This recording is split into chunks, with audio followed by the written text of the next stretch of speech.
안녕하세요. 백세 철학관입니다. 오늘은 한 여성의 인생을 완전히 뒤바꾼 믿기 어려운 실화를 전해드리려 합니다. 33년을 어머니와 함께 살아온 그녀는 어느 날 장례식장에서 처음 보는 여성에게서 자신이 쌍둥이였다는 사실을 듣게 됩니다. 여러분, 과연 피를 나누지 않아도 진짜 어머니가 될 수 있을까요? 가족이란 무엇인지, 부모란 무엇인지 다시 생각하게 만드는 이야기. 지금부터 그녀의 인생 이야기를 함께 들어보시죠. 수진아, 엄마가 밤늦게 들어와도 무서워하지 말고 잘 자고 있어야 해. 1991년 서울 강북구의 작은 투룸 아파트. 5살 수진이는 매일 밤 어머니 김영희 씨의 이 말을 들으며 잠들었습니다. 영희 씨는 부잣집 가정부로 일하며 딸을 키우고 있었습니다. 수진이에게 아버지란 존재는 처음부터 없었습니다. 물어본 적도 없었고 어머니도 따로 설명한 적이 없었죠. 그저 엄마와 자신, 이 세상에는 둘만 있다고 자연스럽게 받아들였습니다. 영희 씨는 비록 가정부였지만 수진이를 마치 부잣집 딸처럼 키웠습니다. 좋은 옷을 입혀주고 학원도 빠뜨리지 않고 보냈죠. 어떻게 그런 여유가 있었을까요? 지금 생각해보면 어머니는 자신의 모든 것을 딸을 위해 아꼈던 것 같습니다. 수진이가 다른 아이들보다 부족함을 느끼면 안 된다. 이것이 영희 씨의 육아 철학이었습니다. 친구들이 새 가방을 들고 오면 수진이에게도 어김없이 새 가방이 생겼고, 학급에서 소풍을 간다고 하면 도시락도 다른 아이들 못지않게 정성스럽게 싸주었습니다. 수진이는 그런 어머니의 사랑 속에서 밝고 건강하게 자라났습니다. 아버지가 없다는 사실조차 특별히 결핍으로 느끼지 않았죠. 어머니가 아버지 목까지 모두 채워주었기 때문입니다. 중학교 2학년 때였습니다. 담임 선생님이 가정통신문을 나눠주며 부모님 성함을 적어오라고 했을 때 수진이는 처음으로 자신의 상황을 또렷하게 인식했습니다. 아버지란에 무엇을 써야 할지 몰라 그냥 빈칸으로 두고 어머니께 물어봤습니다. 엄마, 아버지 이름을 뭐라고 써야 해요? 영희 씨는 잠깐 머뭇거리더니 조용히 말했습니다. 수진아, 아버지는. 수진이가 너무 어릴 때 멀리 가셨어. 하늘나라로. 그제야 수진이는 자신에게 아버지가 없다는 것을 정확히 알게 되었습니다. 하지만 슬프지는 않았어요. 기억도 없는 사람을 그리워할 수는 없었으니까요. 오히려 어머니가 걱정될 정도로 담담했습니다. 괜찮아요, 엄마. 우리는 둘이서도 충분히 행복하잖아요. 수진이의 이 말에 영희 씨는 딸을 꼭 안아주며 눈물을 흘렸습니다. 학교에서도 수진이는 당당했습니다. 친구들이 아버지 직업을 묻거나 아버지 이야기를 할 때도 주눅 들지 않았어요. 어머니가 그만큼 자신감 있게 키워준 덕분이었죠. 우리 엄마는 세상에서 제일 강한 사람이야. 아빠랑 엄마 역할을 다 해주거든. 친구들 앞에서 이렇게 말하는 수진이를 보며 반 아이들도 더 이상 가족 구성에 대해 궁금해하지 않았습니다. 고등학교에 올라가면서 수진이는 의사가 되고 싶다는 꿈을 품게 되었습니다. 어머니가 밤늦게 일하러 나가는 모습을 보며 언젠가는 자신이 어머니를 편안하게 해드리고 싶었거든요. 엄마, 나 의대 가고 싶어요. 영희 씨는 놀라며 딸을 바라봤습니다. 수진아, 의대는 돈이 많이 든단다. 저 아르바이트도 할 수 있어요. 장학금도 받을 수 있고요. 수진이의 의지는 확고했습니다. 성적도 상위권을 유지하고 있었고 정말로 의사가 될 수 있을 만한 실력을 갖추고 있었거든요. 영희 씨는 딸의 꿈을 지지해 주기로 했습니다. 비록 경제적으론 빠듯했지만 딸이 꿈을 포기하게 할 수는 없었죠. 그때부터 수진이는 새벽까지 공부하고 주말에는 과외 아르바이트도 했습니다. 어머니도 더 많은 집에서 일하며 딸의 대학 준비를 도왔고요. 하지만 세상은 그리 만만하지 않았습니다. 어느 날 수진이가 다니던 학원에서 상담을 받는데 상담 선생님이 이런 말을 했습니다. 요즘 의대는 집안 배경도 중요해. 아버지가 안 계시니까 좀 불리할 수 있어. 집에 돌아온 수진이는 어머니께 이야기를 했습니다. 영희 씨는 딸의 손을 꼭 잡으며 말했죠. 수진아, 세상 사람들이 뭐라고 하든 신경 쓰지 마. 내가 실력 있으면 어디든 갈 수 있어. 수진이가 고3이 되던 해봄 옆집에 새로운 남성이 이사를 왔습니다. 40대 중반쯤 되어 보이는 그 남성은 처음엔 단순히 인사만 나누는 사이였어요. 하지만 점점 이상한 행동을 보이기 시작했습니다. 영희 씨가 출근할 때 계단에서 기다리고 있거나 퇴근 시간에 맞춰 현관 앞을 서성이는 일이 잦아졌죠. 어느 날은 영희 씨에게 이런 말까지 했습니다. 김 여사님, 딸도 다 컸는데 이제 새 출발해보시는 게 어때요? 제가 도와드릴 수 있는데. 영희 씨는 단호하게 거절했지만 그 남성은 포기하지 않았습니다. 심지어 수진이가 학교에서 돌아올 때도 계단에서 기다리며 말을 걸려고 했어요. 수진아, 내 엄마랑 나랑 친해지면 너도 아빠가 생기는 거야. 수진이는 소름이 돋았습니다. 집에 와서 어머니께 이 사실을 알렸고 영희 씨는 즉시 경찰서에 신고했습니다. 경찰이 한 번 다녀간 후에도 그 남성의 행동은 계속되었어요. 오히려 더 교묘해졌죠.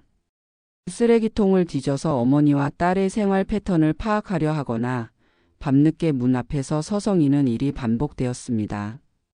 결국 영희 씨는 이사를 결정했습니다. 수진아, 미안해. 엄마 때문에 내가 고생하는구나.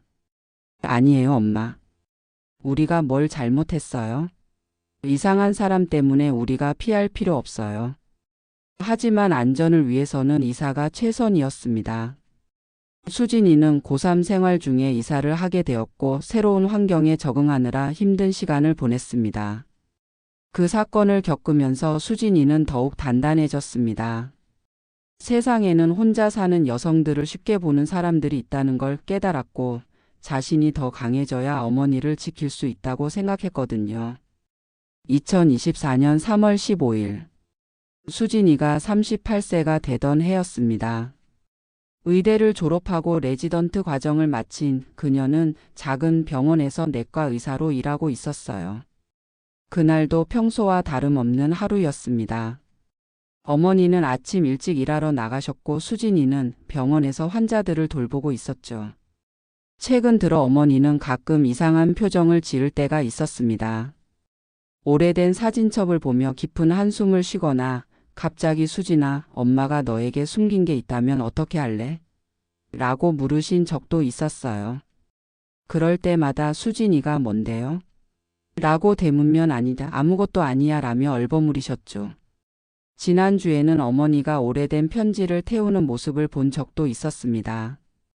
급하게 숨기시려 하셨지만 수진이의 눈에는 그 편지 봉투에 미경이라는 이름이 적혀 있는 것이 보였어요. 누구세요? 하고 물어봤지만 어머니는 옛날 친구야라고만 하셨습니다. 오후 3시쯤 갑자기 병원으로 전화가 걸려왔습니다. 환자 가족이신가요? 응급실에 급히 와주세요. 수진이의 마음이 철렁 내려앉았습니다. 서둘러 응급실로 달려가니 어머니가 침대에 누워 계셨어요. 의식을 잃은 상태였습니다. 오토바이와 충돌하셨어요. 뇌출혈이 심한 상태입니다. 동료 의사의 설명을 들으면서도 수진이는 현실이 믿어지지 않았습니다. 어제까지 건강하셨던 어머니가 이렇게 갑자기. 모든 치료 방법을 동원했지만 영희 씨는 이틀 만에 세상을 떠나셨습니다. 향년 56세였습니다. 수진이는 장례식장에서 멍하니 앉아 있었습니다. 조문객도 많지 않았어요. 어머니가 워낙 조용히 사셨던 분이라 아는 분들도 그리 많지 않았거든요. 그런데 둘째 날 저녁 장례식장에 처음 보는 여성이 나타났습니다. 50대 중반쯤 되어 보이는 그 여성은 영정사진 앞에서 한참을 서 있더니 수진이에게 다가왔습니다. 혹시 수진이니? 네, 그런데 누구세요? 그 여성은 잠깐 망설이더니 입을 열었습니다. 나는 너의 친어머니야. 수진이는 그 말을 듣고도 한동안 이해할 수 없었습니다. 무슨 말씀이세요? 목소리가 떨렸습니다. 심장이 미친 듯이 뛰기 시작했어요. 우리 어머니가 여기 계신데. 장난하시는 거죠? 수진이의 머릿속이 하얗게 변했습니다. 방금 전까지 어머니의 죽음으로 무너져 있던 마음에 이제는 정체불명의 여자가 나타나서 말도 안 되는 소리를 하고 있었어요. 분노가 치밀어 올랐습니다. 지금 뭐 하시는 거예요? 사람이 죽어서 장례식장에 있는데 이런 말도 안 되는. 앉아보자. 내가 차근차근 설명해 줄게. 앉기는요. 당신이 누군데 갑자기 나타나서. 수진이의 목소리가 높아졌습니다. 주변 사람들이 돌아보기 시작했어요.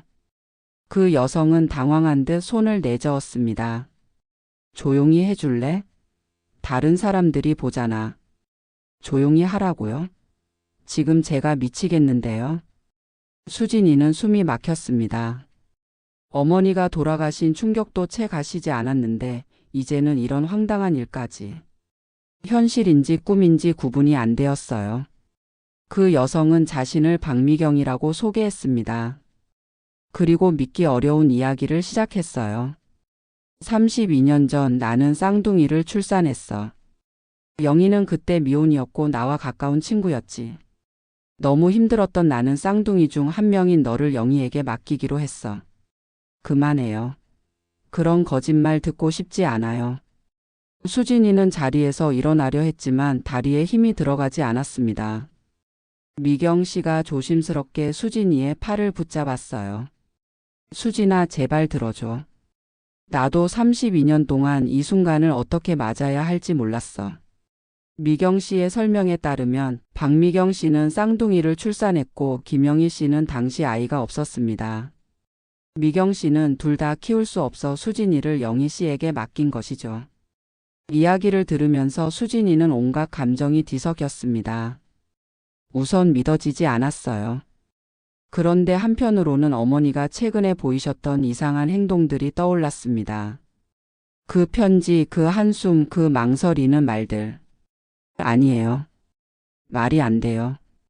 엄마가 그런 거짓말을 33년 동안 하실 리가 없어요. 하지만 목소리에는 확신이 없었습니다. 마음 한구석에서는 이미 이야기가 거짓말이 아닐 수도 있다는 생각이 스며들고 있었거든요. 그럼 제 진짜 엄마는 어머니가 아니라 당신이라는 말씀이세요? 질문을 하면서도 수진이는 속이 메스꺼웠습니다. 33년간 자신이 알고 있던 모든 것이 거짓이었다면?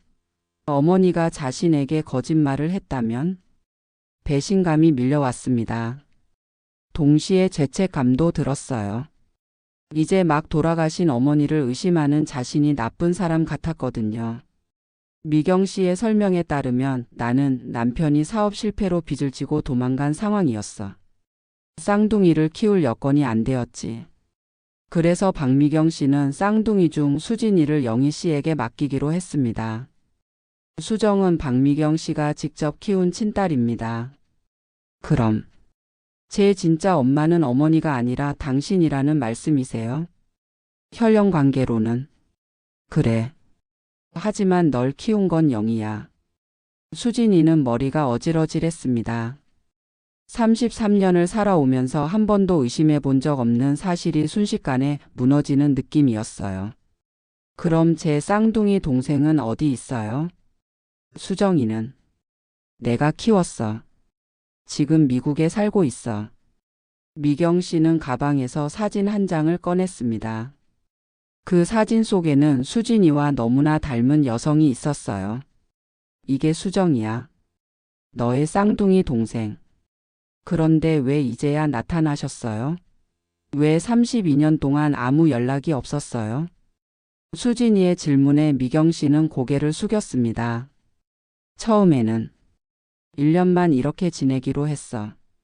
서로 상황이 나아지면 다시 만나서 아이들을 바꿔주기로. 하지만 현실은 그렇게 간단하지 않았습니다. 미경 씨는 빚을 피해 이곳저곳 떠돌아다녀야 했고 영희 씨와의 연락도 끊어졌죠. 10년 후쯤 영희에게 연락해봤는데 전화번호도 바뀌고 이사도 가고. 찾을 수가 없었어. 미경 씨는 그 후에도 몇 번 영희 씨를 찾으려 했지만 실패했고 수정이를 키우는 일에만 집중해야 했다고 합니다. 15년 전에 재혼을 하게 되면서 수정이와 함께 미국으로 이민을 갔어. 그때부터는 정말 연락할 방법이 없었지. 그런데 한 달 전 우연히 한국에 들어온 미경 씨는 옛날 동네를 찾아갔다가 영희 씨의 부고 소식을 듣게 되었다고 합니다. 너무 늦었다는 걸 알면서도 영희에게 마지막 인사는 하고 싶었어. 수진이는 여전히 혼란스러웠습니다. 갑자기 나타난 친어머니도 미국에 있다는 쌍둥이 동생도 모든 것이 믿기 어려웠어요. 증명할 수 있는 게 있어요? 미경 씨는 오래된 가방에서 병원 출생 증명서와 당시 찍었던 사진들을 꺼냈습니다. 그리고 32년 전 영희 씨와 함께 찍은 사진도 있었어요. 그 사진 속에서 영희 씨는 지금까지 수진이가 알고 있던 모습과 너무나 달랐습니다. 20대 초반의 젊은 여성이 갓난아기를 안고 환하게 웃고 있었거든요. 장례식이 끝난 후 수진이는 어머니의 유품을 정리하기 시작했습니다.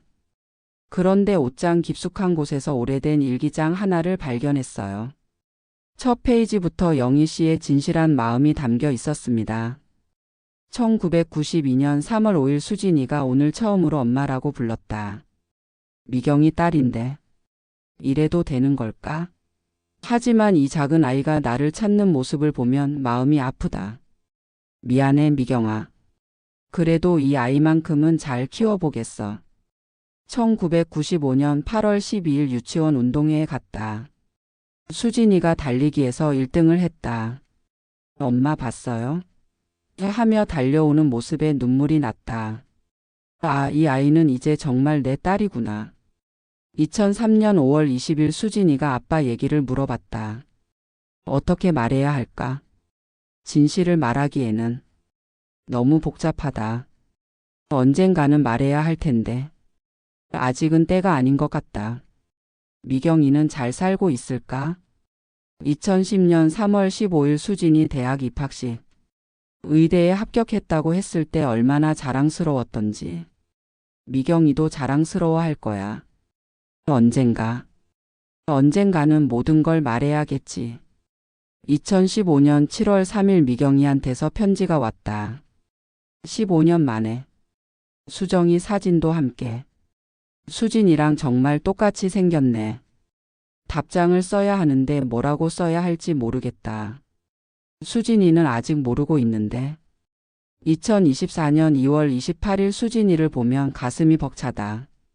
훌륭한 의사가 되었고 마음씨도 착하고. 내가 잘 키운 걸까? 미경이한테 미안하지만 후회는 없다. 이 아이는 내가 키웠으니까. 하지만 언젠가는 진실을 알아야겠지. 용기가 안 난다. 그로부터 한 달 후 미국에서 수정이가 한국에 왔습니다. 32년 만에 만난 쌍둥이 자매는 놀랄 만큼 닮아 있었어요. 언니, 수정아. 처음 만나는 순간이었지만 둘 사이에는 특별한 연결감이 있었습니다. 같은 목소리, 같은 웃음소리, 심지어 같은 습관까지. 하지만 수진이의 마음은 복잡했습니다. 기쁘면서도 한편으로는 어머니에게 미안한 마음이 들었거든요. 언니 미안해. 내가 원래 엄마랑 살았어야 했는데. 수정이의 말에 수진이는 고개를 저었습니다. 아니야. 우리 둘 다 잘못한 게 없어. 어른들이 그때 그렇게 결정한 거고 우리는 각자의 자리에서 최선을 다해 살아온 거야.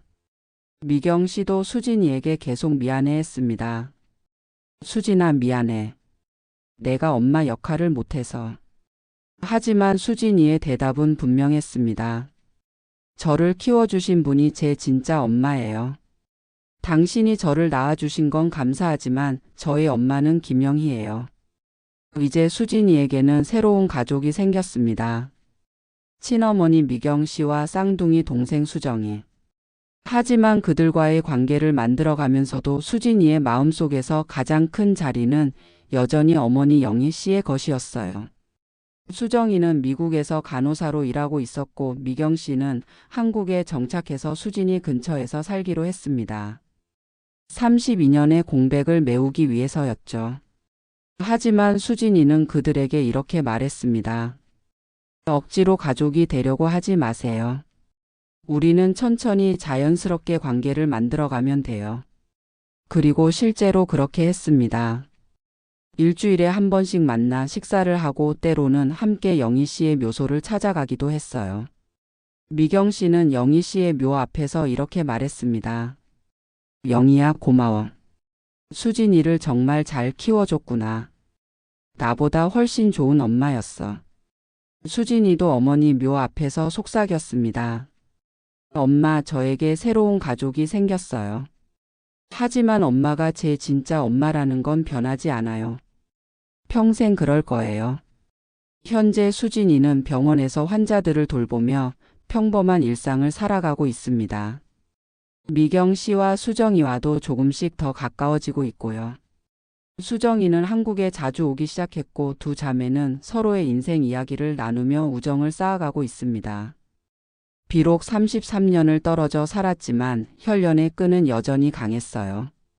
미경 씨도 이제는 수진이에게 엄마 노릇을 하려 하지 않습니다. 대신 인생의 선배로서 그리고 딸을 낳아준 사람으로서의 자리를 지키고 있어요.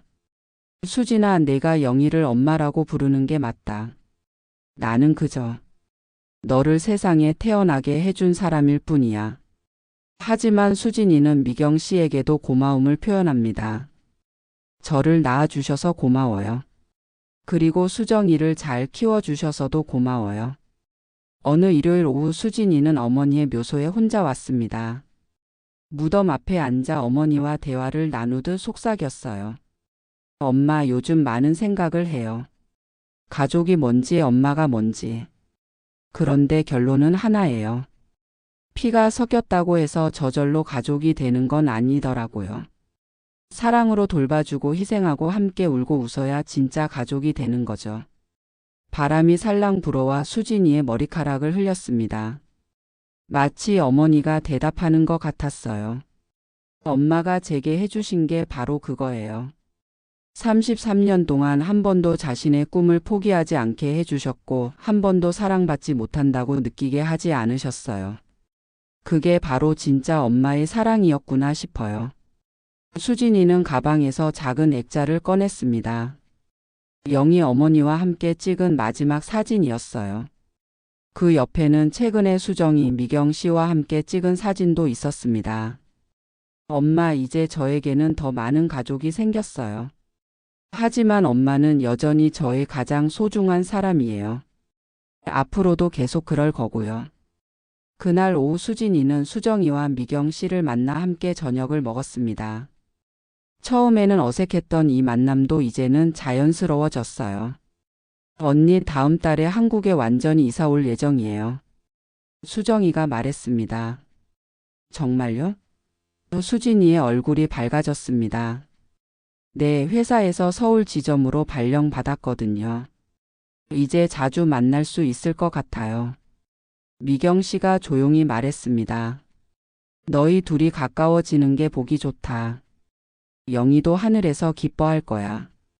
수진이는 고개를 끄덕였습니다. 어머니가 살아 계셨다면 정말 좋아하셨을 거예요. 늘 제가 외동딸이라 걱정하셨거든요. 이제는 외롭지 않겠네요. 수정이가 수진이의 손을 꼭 잡았습니다. 그날 밤 수진이는 오래전부터 쓰려고 생각했던 편지를 썼습니다.